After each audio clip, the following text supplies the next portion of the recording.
आज हम बात करेंगे ख्वानपोश की कि ख्वानपोश क्या चीज़ होती है। तो क्योंकि लखनऊ के खाने के ज़िक्र में हमने बहुत बार आपको ख्वानपोश के बारे में कहा कि ख्वानपोश में ये था, ख्वानपोश में वो था। तो ये आखिर ख्वानपोश है क्या चीज़? तो ख्वान कहते हैं एक लकड़ी की ट्रे, एक ऐसी जिसमें खाना ले जाया जाता है, जिसमें खाना रखा जाता है। वो जालीदार होती है, बहुत बार नक्काशीदार, उसमें नग-वग लगे होते हैं। उसको क्या कहते हैं, एक बड़ी-सी ट्रे जिसमें खाने रखे जाते हैं। उस ट्रे को मैं खाने के ख्वान कहते हैं। फिर उसके ऊपर एक तार से डलिया ऐसी बना कर के उसको किनारे-किनारे ऐसे ढका जाता है।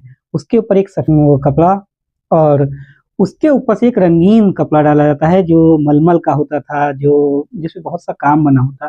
सुनहरे गोटे लगे होते, सितारे लगे होते, उसे खूब सजाया जाता था। वो जो कवर होता था उस पर ख्वान के ऊपर, उस कवर को कहते थे ख्वानपोश। और अपने अवध में और लखनऊ में ये कभी खाने को कहते हैं कि नंगा खाना नहीं ले जाया जाता था। और ये नवाबों के टाइम में ये होता था कि जब वो ख्वानपोश, जब पूरा ख्वान तैयार हो जाता, तो उसके ऊपर एक मोहर लगती थी, ताकि रास्ते में कोई आदमी उसे खोल ना सके, ये समझा जाए कि खाना जो निकल के आया है, वो नवाब साहब के सामने तक की कहीं बीच में छुआ नहीं गया है। ख्वानपोश का इसलिए भी बहुत चलन था कि खाने को ढक कर के लाना।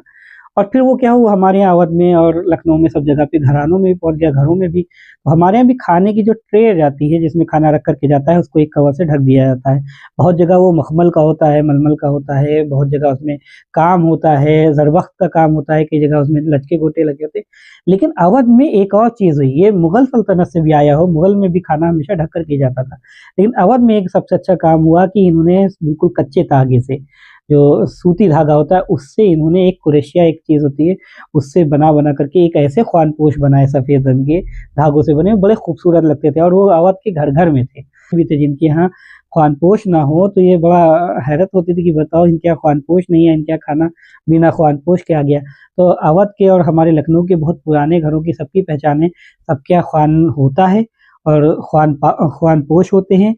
बहुत लोग हैं कुरेशिया के ख्वानपोश होते हैं, मलमल के होते हैं, मखमल के होते हैं, उसमें तमाम तरह का काम होता है। और इसी की एक नकल थी चाय के कप, जब अंग्रेज़ यहाँ लाए और हम लोगों ने चाय पीना शुरू किया, तो हम लोगों ने चाय की केतली को भी ढक ढक दिया, उसको टिकोज़ी बोलते हैं।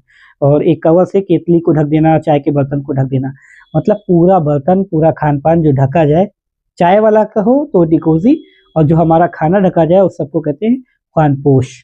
तो ख्वानपोश को आप जानिए।